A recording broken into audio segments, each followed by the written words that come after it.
akhlak Nabi itu bisa buat orang yang benci sama beliau jadi jatuh hati kepada beliau. Kalau kita udah jatuh hati jadi benci, kebalik. Nabi orang yang marah kepada beliau jadi jatuh cinta. Kita hampir jatuh cinta jadi marah. Kebalik nih akhlaknya. Berarti kita harus belajar banyak nih dari Rasulullah tentang akhlak. Beliau tuh bisa bikin seorang perempuan yang suaminya baru terbunuh, ayahnya terbunuh, pamannya terbunuh, saudaranya terbunuh dalam perang Khaybar. Yang dia bilang orang yang paling saya benci di muka bumi adalah Muhammad. Terus tiba-tiba yang namanya Muhammad datang menghampirinya di dalam tendanya, ditemani oleh beberapa orang sahabat. Lalu kisah itu diriwayatkan, Nabi datang dengan raut wajah yang penuh empati. Dengan raut wajah yang penuh empati, bukan raut wajah orang yang sebagai pemenang perang. Kan Nabi menang perang waktu itu sebagai seorang tuan, bukan, yang empati, yang kayak sahabat banget gitu. Datang Nabi duduk di sebelah Sofia. Sofia diam aja, marah banget. Cuma dia gak bisa ngapa-ngapain karena dia berstatus tawanan perang. Mau gimana coba? Mau dia tusuk? Gak bisa, dia sendiri. Dan dia takut bahwa dia akan diperlakukan seperti umumnya orang memperlakukan tawanan perang. Karena dia belum paham, belum kenal Rasulullah. Dia kaget ketika Rasulullah SAW minta maaf sama dia. Kaget, gak ada cerita orang dalam perang yang menang minta maaf kepada yang kalah. Ada gak cerita kayak gitu? Gak ada tuh. Yang menang minta maaf sama yang kalah. Maaf ya, kami menang. Jangankan perang, sepak bola aja susah nyari yang kayak gitu kan ya. Ini akhlak nih untuk kita teman-teman di Bandung dengan Persibnya, nanti di Jakarta dengan apa Jakarta tuh? Persijanya. Nanti yang menang siapapun yang tanding, maaf ya menang. Dari mana lo akhlaknya gitu? Rasulullah sih.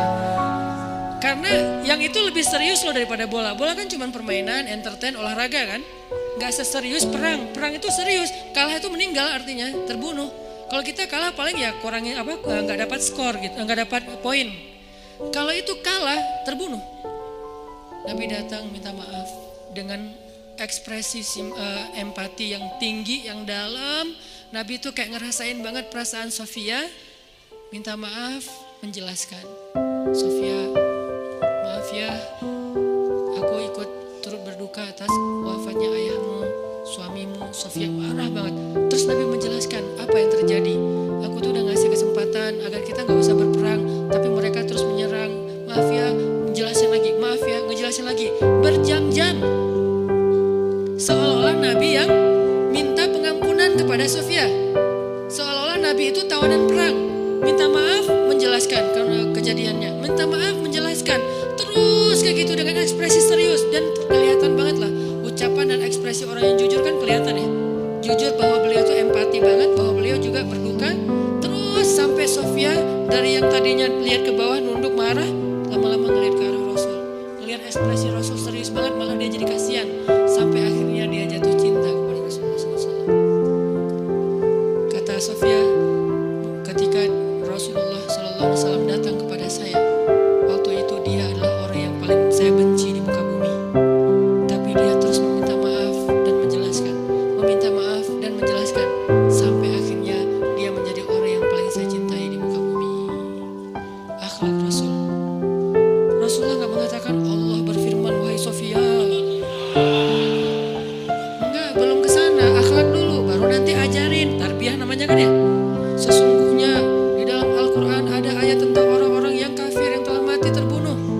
Nah, Rasulullah tuh tahu jangan ngomongin tentang ayahnya yang mati terbunuh, ibunya yang pamannya, suaminya yang mati dalam keadaan kafir. Nabi nggak mau ngomongin itu. Kenapa? Menjaga perasaan Sofia. Kok masih dijaga sih perasaan? Kan mereka beda agama, mereka orang kafir.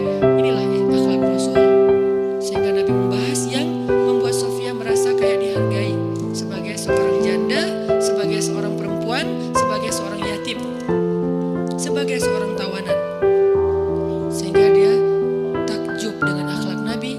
Akhirnya dia cerita, ya Rasulullah, belum beriman udah manggil, ya Rasulullah, saya pernah bermimpi bahwa dalam mimpi saya melihat ada rembulan di